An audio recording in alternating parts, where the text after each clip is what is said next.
بسم اللہ الرحمن الرحیم۔ السلام علیکم ناظرین۔ عمران خان صاحب پہ نومبر میں ایک اٹیک ہوا تھا اور اٹیک ایک مذہبی جنونی شخصیت بنا کر کیا گیا تھا۔ ابھی تک جو JIT کی رپورٹ ہے وہ یہ بتا رہی ہے جو پہلے بنی تھی، جس رپورٹ کو نگران حکومت بننے کے بعد چھپایا گیا، جس کو ریکارڈ کو ہی غائب کر دیا گیا، لیکن تفصیلات موجود ہیں۔ میں نے کیونکہ اس پہ انکوائری کی تھی، بہت ساری چیزیں آپ کو میں نے ویلاگ میں بتائی تھیں، تحقیقات کی تھیں بطور صحافی۔ عمران خان صاحب پہ 3 مختلف جگہ سے اٹیک ہوا تھا۔ ایک پلینڈ اٹیک تھا، یہ کسی مذہبی جنونی کا حملہ نہیں تھا، کیا یہ گیا تھا کہ پہلے عمران خان صاحب کو یہ ثابت کیا گیا اور کرنے کی کوشش کی گئی، ایک پروپیگنڈا ان کے خلاف چلایا گیا جن میں پاکستان مسلم لیگ نون نے بڑا اہم رول پلے کیا۔ انہوں نے اپنے ٹویٹر کو استعمال کیا، کچھ اپنے صحافیوں کو استعمال کیا، پاکستان ٹیلی ویژن کو استعمال کیا اور دیگر ٹیلی ویژن چینلز کو استعمال کیا، اور اس طرح عمران خان صاحب کے اوپر ایک گھناؤنا پروپیگنڈا کیا گیا توہین مذہب کے حوالے سے۔ اس کے بعد عمران خان صاحب پہ گولی چلی اور فوری طور پہ یہ بیانیہ بنایا گیا کہ عمران خان صاحب پہ گولی چلانے والا ایک مذہبی جنونی ہے، اور اس نے اس لیے کیا کہ وہ بلیو کرتا ہے ان باتوں کے اوپر جو باتیں اس نے گزشتہ دنوں سنی ہیں۔ نہ بیانیہ بنانے والوں کے خلاف کوئی کارروائی ہوئی، اور جس شخص نے گولیاں چلائیں اس کو VIP پروٹوکول میں رکھا گیا اور وہ تمام فوٹیجز بھی غائب کر دی گئیں، کسی آفیسر نے کوآپریٹ بھی نہیں کیا اور عمران خان صاحب کی بات بھی نہیں سنی گئی، لیکن JIT نے بہت ساری چیزیں ایکسپوز کر دی تھیں۔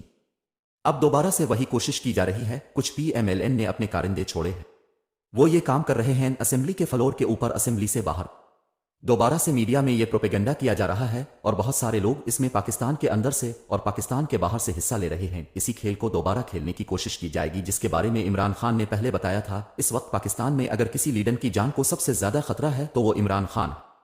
حکومت قانون نافذ کرنے والے ادارے ان کو سیکیورٹی فراہم کرنے کے لیے بالکل آمادہ نہیں ہے۔ عمران خان صاحب اپنی سیکیورٹی کا بندوبست اپنے ساتھیوں کے ساتھ خود کر رہے ہیں، عوام ان کے ساتھ آتی تھی، وہاں بھی روک دیا گیا، اب وہ عدالتوں کی پیشیاں بھی بھگت رہے ہیں، اور شدید ترین سیکیورٹی کے اندر جو مناظر آپ دیکھ رہے ہیں وہ پوری دنیا کے اندر پاکستان کا ایک امیج عجیب و غریب قسم کا بنا رہے ہیں کہ ایک سابق وزیر اعظم کو سیکیورٹی دینے کے لیے ریاست تیار نہیں ہے۔ وہ شخص ہے جس کے اوپر گولیاں ایک دفعہ چل چکی ہیں اور دوبارہ چلانے کا بندوبست کیا جا رہا ہے، جو مذہبی پروپیگنڈا کیا جا رہا ہے۔ میں ان تمام لوگوں سے جو ایک پروپیگنڈا سے متاثر ہو سکتے ہیں، میں ان کو کچھ فیکٹس ان کے سامنے رکھنا چاہتا ہوں۔ یہ فیکٹس اب دیکھیے کہ عمران خان نے اسلام کے لیے کیا کیا۔ یہ چیزیں فضل الرحمان نے نہیں کی، یہ چیزیں نواز شریف نے نہیں کی، یہ چیزیں باقی لوگوں نے نہیں کی، لیکن عمران خان نے کیا سنیے۔ 27 ستمبر 2019 کو عمران خان صاحب نے اقوام متحدہ کی جنرل اسمبلی کے 74ویں سیشن سے خطاب کیا تھا۔ انہوں نے کہا کہ 9/11 کے بعد خطرناک حد تک پھیل چکا ہے، کی وجہ سے بعض ملکوں میں مسلم خواتین کا حجاب پہننا بھی مشکل بنا دیا گیا ہے۔ کچھ مغربی رہنماؤں نے اسلام کو دہشت گردی سے جوڑا ہے، جس کی وجہ سے نے جنم لیا ہے بنیاد پرست اسلام، دہشت گرد اسلام۔ یہ کچھ نہیں ہوتا، اسلام صرف ایک ہے جو ہمیں نبی اکرم صلی اللہ علیہ وآلہ وسلم نے سکھایا۔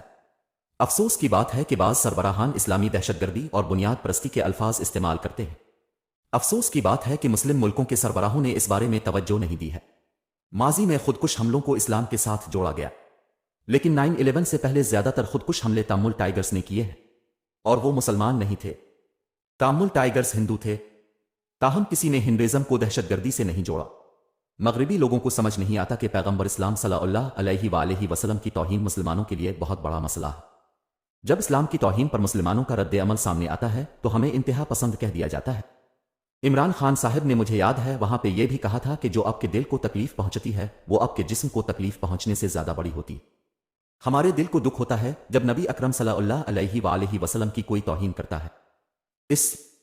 اسلام پہلا مذہب ہے جس نے غلامی ختم کی ہے اور اقلیتوں کو برابری کے حقوق دیے۔ یہ عمران خان صاحب نے کھڑے ہو کر اقوام متحدہ میں کہا تھا، صرف اتنا ہی نہیں اور بھی بہت کچھ کہا تھا، وہ تقریر جا کر سن سکتے ہیں۔ 25 ستمبر 2020 عمران خان نے اقوام متحدہ کی جنرل اسمبلی کے 75ویں اجلاس سے آن لائن خطاب کیا تھا اور انڈیا پر تنقید کرتے ہوئے کہا تھا کہ انڈیا میں ریاست کو فروغ دے رہی ہے، اور یہ کہ دنیا میں اسلاموفوبیا کے خاتمے کے لیے ایک عالمی دن مقرر کیا جانا چاہیے۔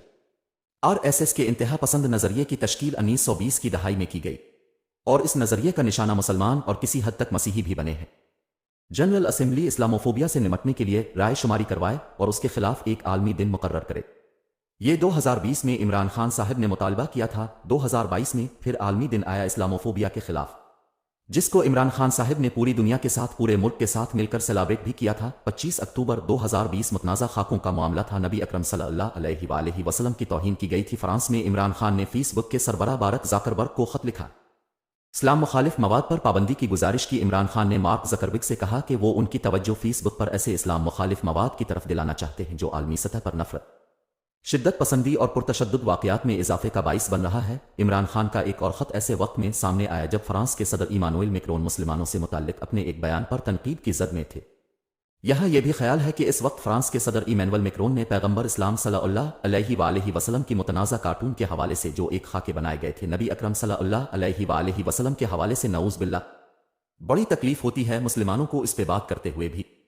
ہمارے آقا ہماری جان اور مال ان پہ قربان، تو وہ سرکاری سطح پہ اس کی سرپرستی کی تھی میکرون نے، اور کیونکہ وہاں پہ ایک مسلمان نوجوان نے ایک ٹیچر کو قتل کر دیا تھا، اس کے رد عمل میں بعد میں میکرون نے اسی نفرت کو ہوا دیتے ہوئے جو ہے وہ نبی اکرم صلی اللہ علیہ وآلہ وسلم کے خاکے سرکاری سطح پہ ان کو چھپوا دیا، بلڈنگز کے اوپر وہ لیزرز کے ساتھ، غالباً جو مجھے علم ہے، اور اس نے اس طرح کی حرکت کی اور اس سے پوری امت مسلمہ کے اندر ایک غم و غصہ تھا، اور پھر اس نے کہا کہ فرانس ان سے دستبردار نہیں ہوگا، یہ میکرون نے کہا تھا، یعنی گستاخی میں قرآن نے کی تھی۔ عمران خان کے مطابق میکرون نے اسلاموفوبیا کو فروغ دینے کا انتخاب کیا ہے۔ خط میں عمران خان کا کہنا تھا کہ فرانس میں مسلمانوں کو دہشت گردی سے جوڑا جاتا ہے اور پیغمبر اسلام صلی اللہ علیہ وآلہ وسلم کے متنازع اور گستاخانہ خاکے شائع کرنے کی اجازت دی جاتی ہے، اس سے فرانس میں مسلمانوں کے ساتھ امتیازی سلوک بڑھے گا۔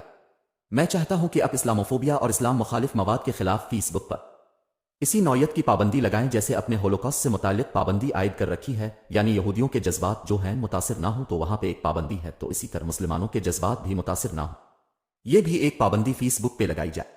نفرت کے پیغام پر مکمل طور پر پابندی ہونی چاہیے۔ 25 اکتوبر 2020 کو ہی اس وقت کے وزیر اعظم عمران خان نے سوشل میڈیا پلیٹ فارم پر ٹویٹر پر حضرت محمد صلی اللہ علیہ وآلہ وسلم کے متنازع خاکوں پر فرانسیسی صدر کے بیان پر رد عمل دیتے ہوئے سلسلہ وار ٹویٹس کیے تھے کہ ایسے وقت میں جب فرانس کے صدر میکرون انتہا پسندوں کو موقع فراہم کرنے کی بجائے مرہم رکھ سکتے تھے، بدقسمتی ہے کہ انہوں نے اسلاموفوبیا کو فروغ دینے کا انتخاب کیا ہے۔ اپنی ٹویٹس میں عمران خان نے اس دن کہا کہ میکرون نے تشدد کی راہ اپنانے والے دہشت گردوں، چاہے وہ مسلمان ہوں، سفید فام نسل پرست ہوں یا نازی نظریات کے حامی ہوں، ان پر حملہ کرنے کی بجائے اسلام پر حملہ کیا ہے۔ 26 اکتوبر 2020 کو پاکستان کی سینٹ اور قومی اسمبلی نے فرانس میں توہین آمیز خاکوں کی عوامی تشہیر اور کی مذمت کرتے ہوئے ایک متفقہ قرارداد بھی منظور کی تھی، جس میں OIC سے توہین آمیز خاکوں کی تشہیر اور سے متعلق لائحہ عمل تیار کرنے کی ضرورت پر زور دیتے ہوئے 15 اکتوبر کے خلاف دن قرار دیے جانے کا مطالبہ بھی کیا گیا تھا، لیکن یہ بعد میں اس کی ڈیٹ مختلف آئی تھی۔ 30 اکتوبر 2020 کو عمران خان نے کے حوالے سے فرانس کو ایک پیغام بھیجا۔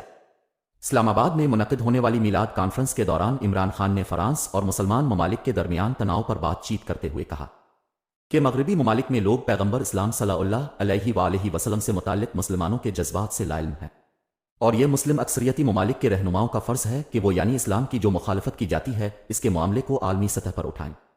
عمران خان نے اسلاموفوبیا کے حوالے سے فرانس کو پیغام دیتے ہوئے کہا کہ اظہار رائے کی آزادی کا مطلب یہ نہیں ہے کہ آپ دوسروں کو تکلیف پہنچائیں۔ 25 ستمبر 2021 عمران خان نے اقوام متحدہ کی جنرل اسمبلی کے 76ویں اجلاس سے ورچوئل خطاب کرتے ہوئے کہا کہ کچھ حلقوں کی جانب سے دہشت گردی کو اسلاموفوبیا سے جوڑا جاتا رہا ہے، جس کے سبب انتہا پسند اور دہشت گرد گروہ مسلمانوں کو نشانہ بنا رہے ہیں۔ دنیا میں کی سب سے خوفناک اور بھیانک شکل انڈیا میں ہے۔ بھارت میں اسلامی تاریخ اور ورثے کو مٹانے کی کوششیں کی جا رہی ہیں۔ 10 اکتوبر 2021 عمران خان صاحب نے پاکستان میں رحمت العالمین اتھارٹی بنانے کا اعلان کر دیا ہے۔ اس وقت کے وزیر اعظم عمران خان نے ربیع الاول میں عشرہ رحمات العالمین کی تقریبات کا آغاز کرتے ہوئے کہا کہ ملک اور پوری دنیا کو اسلام اور نبی اکرم صلی اللہ علیہ وآلہ وسلم کی سیرت سے آگاہ کرنے کے لیے رحمت العالمین اتھارٹی بنانے کا اعلان کرتا ہوں۔ 17 جنوری 2022 روسی صدر پیوٹن نے عمران خان کی عالمی کاوشوں کے نتیجے میں سے متعلق بیان دیا۔ روسی صدر نے کہا، حضور نبی اکرم صلی اللہ علیہ وآلہ وسلم کی شان میں گستاخی آزادی اظہار رائے نہیں ہے بلکہ مذہبی آزادی کی خلاف ورزی ہے۔ عمران خان صاحب نے تلافانک گفتگو کی اور ان کا شکریہ ادا کیا اور ان کے اس بیان کو خوش آئند قرار دیا، اور پھر یہ کہا کہ آئندہ بھی ہمارا تعاون جاری رہے گا۔ 29 جنوری 2022 کو کینیڈین وزیر اعظم جسٹن ٹروڈو نے عمران خان کی کاوشوں کے نتیجے میں سے متعلق بیان دیا۔ عمران خان نے کینیڈین ہم منصب کا شکریہ ادا کیا، ان کا خیر مقدم کیا اور کینیڈا کے وزیر اعظم جسٹن ٹروڈو کی جانب سے اسلاموفوبیا سے نمٹنے کے لیے نمائندہ خصوصی مقرر کرنے کا ارادہ بھی ظاہر کیا گیا تھا۔ 15 مارچ 2022 پاکستان اور OIC کے خلاف عالمی دن منانے کی قرارداد اقوام متحدہ کی جنرل اسمبلی نے منظور کی، جس پر سابق وزیر اعظم عمران خان نے امت مسلمہ کو مبارکباد پیش کی۔ تاریخی قرارداد میں 15 مارچ کو اسلاموفوبیا سے نمٹنے کا عالمی دن قرار دیا گیا۔ یہ وہ دن ہے جب سندھ ہاؤس کے اندر عمران خان صاحب کے بندے توڑ کر جمع کیے جا رہے تھے، یعنی عمران خان اسلاموفوبیا سے نمٹ رہے تھے۔ توہین رسالت صلی اللہ علیہ وآلہ وسلم کے معاملات کو ختم کرنے کی کوشش کر رہے تھے پوری دنیا سے، اور دوسری طرف ان کا رجیم چینج کیا جا رہا تھا، ایک آپریشن چل رہا تھا اور ان کی پارٹی کے بندوں کو سندھ ہاؤس میں جمع کیا جا رہا تھا، اور بھی بہت ساری خدمات ہیں جو عمران خان صاحب نے اسلام کے بارے میں دی ہے۔ پاکستان میں نوجوانوں کے نصاب میں تعلیمی نصاب کے اندر اسلام کا کیا کردار ہوگا؟ مسلمانوں کو ایسے پلیٹ فارمز مہیا کیے عمران خان صاحب نے جس سے وہ اسلام کے قریب آئیں گے، اور جتنی بات ناموس رسالت کے لیے عمران خان صاحب نے کی ہے، اتنی بات تو ہماری کسی مذہبی سیاسی جماعت کے رہنما نے بھی کبھی عالمی فورمز کے اوپر نہیں کی ہے۔ یہ امتیاز اور سعادت عمران خان صاحب کو حاصل ہے۔ میرے خیال میں اس پراپیگنڈا کا منہ توڑ جواب دیا جانا چاہیے، عدالتوں کے اندر ان معاملات کو لے کر جانا چاہیے، اور ان سب لوگوں کے اوپر مقدمات درج ہونے چاہیے جو کسی کو جان سے مارنے کے لیے مذہب کا ایک ٹول استعمال کر رہے ہیں، مذہب کو ایک ہتھیار کے طور پر استعمال کر رہے ہیں۔ فضل الرحمان صاحب کے بیٹے نے دیکھیں کیا حرکت کی ہے، ابھی ایک عجیب و غریب حرکت کر دی ہے۔ فضل الرحمان کے بیٹے نے کہا کہ الیکشن پر سپریم کورٹ کے ناجائز اور غیر شرعی فیصلے کو پاکستان میں نافذ العمل نہیں ہونے دیں گے۔ وہ غیر شرعی کہاں سے آ گیا بھائی؟ یعنی ساری زندگی باپ نے مذہب کو استعمال کیا سیاست کے لیے، اب بیٹا بھی وہی کام کر رہا ہے۔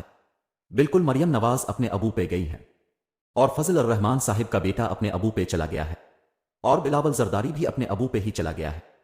یہ سارے اپنے اپنے باپ پہ گئے ہیں، بالکل سیاست کے اندر۔ یعنی یہاں شریعت کا کیا کام ہے بھائی؟ الیکشن ہونے جا رہا ہے، اب ویسے تو الیکشن ہی نہیں ہے شریعت میں، تو اب الیکشن لڑتے کیوں ہیں؟ یعنی میں نے تو یہ بھی سنا ہے اب معاملہ یہ ہے کہ الیکشن اس وقت ان کو سوٹ نہیں کرتے، تو شریعت بھی بیچ میں آ گئی، مذہب بھی بیچ میں آ گیا، توہین بھی بیچ میں آ گئی۔ یہ سارے ہتھیار آپ کے کام نہیں کریں گے، کیونکہ اس مرتبہ آپ کو مختلف لوگوں کا سامنا ہے، اور وہ لوگ آپ کو جواب دیں گے۔ اب تک کے لیے اتنا ہی، اپنا خیال رکھیے گا، اپنے اس چینل کا بھی اللہ حافظ۔